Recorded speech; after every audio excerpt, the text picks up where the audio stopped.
We don't hire people to grow our business. We hire people to buy back our time. Welcome to Ignition Point, the channel for aspiring entrepreneurs. I'm Debbie Hart. And I'm Sean Finnegan. Welcome to the show, Dan Martell. It's such an honor to have you here. The quick intro I have for you is you become my favorite follow. Oh, cool. On Instagram or I YouTube? consume, Instagram mainly. Thank you. I love all the sound bites. I love it that you lead with value in your posts, and each one of those has this incredible nugget that everyone should use and implement immediately. Thanks, Sean. It's an honor, man. With the team and I put a lot of effort into it, so I appreciate that. What's the vision behind the whole social media and your message, everything else? Yeah, I mean, what's funny is I've been posting on social for a decade. I think I was an amateur at best. I wouldn't even give myself that kind of rating. And probably when the book came out 6-7 months ago, it made me realize that investing in reputation and reach is probably the number one way that I could make everything else in my life easier. So all the companies, recruiting, culture, conversations, I just love people. And we went all in. We decided to go pro. We just got a studio we're building out, 4,000 square feet. I've hired a whole team. And if you like what you've been seeing, give me another 6 weeks and it's awesome. That's so exciting. But where did it all begin? What was your ignition point, your spark of inspiration? See, that's advertising for our, so good. Our deal. Yeah, here. where was that spark? I mean, long story short is I grew up in a really challenging environment. I ended up, family of 4. Mom was an alcoholic. Dad was gone quite a bit, and ended up getting diagnosed with ADHD when I was 11. And my life kind of spiraled out of control. At 12, 13, got introduced to drugs, ended up in prison twice by the age of 17. Wow. Yeah. So that was definitely an ignition spark. For sure.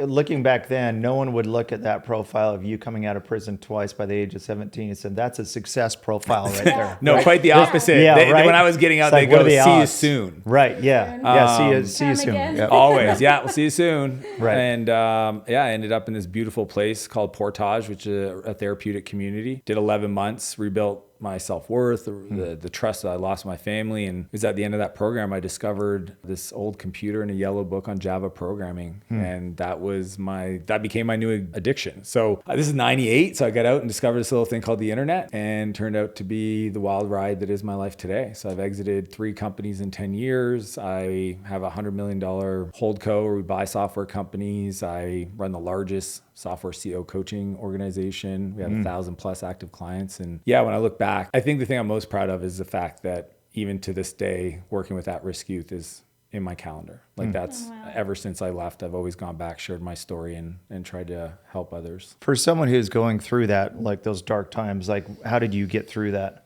I wish I had a better answer. I didn't for a long time. I would say you got to change your environment. So you were in a therapeutic center for a certain Exactly. and that was that turning point for you. Yeah, I had examples and role models. I mean, what was unique about the place I went to is all the staff were ex-drug addicts. So it wasn't just somebody that read the book. Understood. They were authentic. When you listen, like Herc, who did 16 years in a Mexican prison for dealing heroin, like when he talked, I listened. So War that stories. turned you around emotionally, mentally, physically probably too. But what made you decide to then take that to go launch a business, become an entrepreneur? Yeah, well, I always joke I was always entrepreneurial. It wasn't legal. Yeah. So I was doing business right? stuff. Yeah. I had business acumen or street smarts. My dad joked, he said, if you could just find something that you're passionate about that wasn't illegal, like you think you'd do some well. And he always still giggles every time I talk to him. He goes, you actually did it. Yeah. But I got out and I just started, building stuff for myself. Like I always knew I was unemployable. I always had a pretty strong opinion. So it's like, I had one job ever and pretty much got fired. So, with a record like that, they're not. Oh yeah. They're just like, let's look at your resume here. Yeah. So when you were walking in, you were talking about your crazy schedule all over the place. You were speaking in Sundance this morning. You're speaking somewhere tonight. You're speaking in St. George tomorrow. It's been inspiring. Like, working with the team here, awesome team that you brought with you. Just seeing how efficient, efficiency with your time. Yeah, I mean, that's all I got. And that's why I wrote the book, right? Buy Back Your Time. Yeah, I mean, at the end of the day, I want to be present with you guys here. I don't want to be thinking about scheduling, meeting, did I eat lunch? What do I got to eat? All that stuff. I want to be with my kids. I want to be with my friends. So I invest in that. So like my schedule, I mean, I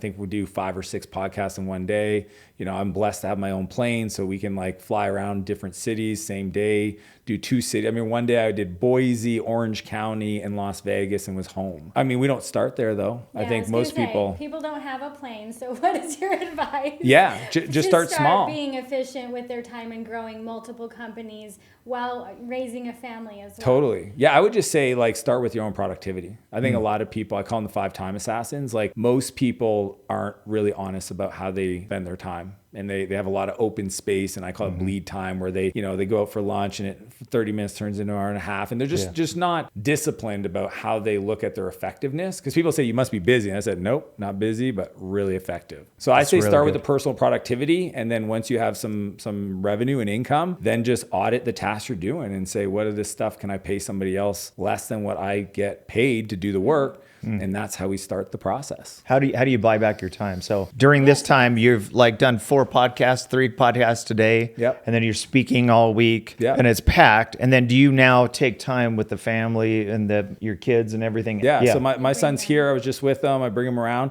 But when I'm working, I'm working. Like that's the thing. If you looked at my calendar, it's all in there. But it's like this is the get stuff done time, and this is the spend time with my friends. Like I do a lot of boys trips. I do a lot of family stuff. My wife and I do couples retreats. I mean, to me, it's like whatever's important to you, show me your calendar and I'll show you what's Your important to you. priorities Exactly. So that's just the way I think about it is, at the end of the day, nobody gets out alive. So you're talking a lot about prioritizing, but I love that you brought us.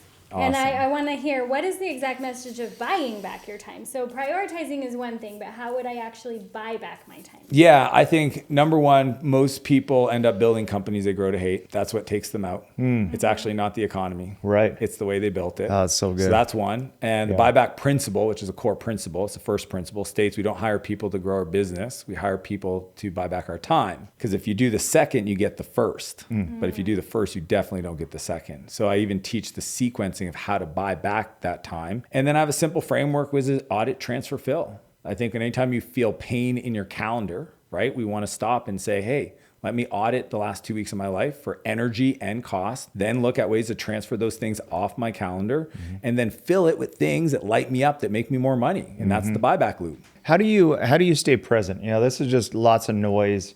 You got these phones that are a nightmare. In this day and age with all the technology, how do you actually be in the moment with people? Stay focused. I'll give you the answer. Yeah. I turn off all notifications. You do. Yeah. Zero. All day. Zero. You Yeah. teach people how to treat you. If somebody calls you and you always answer, you're teaching them it's okay to call them whenever. Right. So that's the way. Is I'd rather listen to my heart and the energy and be here with you guys. And I have no other place to be. I don't want to think about anything else because I think that long term means way more to me than did I get a Slack notification. Do you put it in your schedule to check texts? I do. I mean, this is where I buy back the time because what I do is I have a team that monitors the messages and then they queue up the ones that need my attention and then we have meetings to review them. And I teach that in the book, Clone Yourself, Chapter 6, literally teaches you how to hire an assistant, manage your inbox, and bring those opportunities to you so that it's a strategic, not disruptive. How do people get a hold of the book, Dan? Yeah, easiest way is buybackyourtime.com. But as you mentioned, my favorite thing, if they want to get some secret stuff, just follow me on Instagram and message me EA, Executive Assistant, and I'll send them my internal standard operating procedure. Direct link, no opt-in, no nothing. That's my gift to your audience. And before we leave, what would you say? I mean, you're speaking to a big group of investors and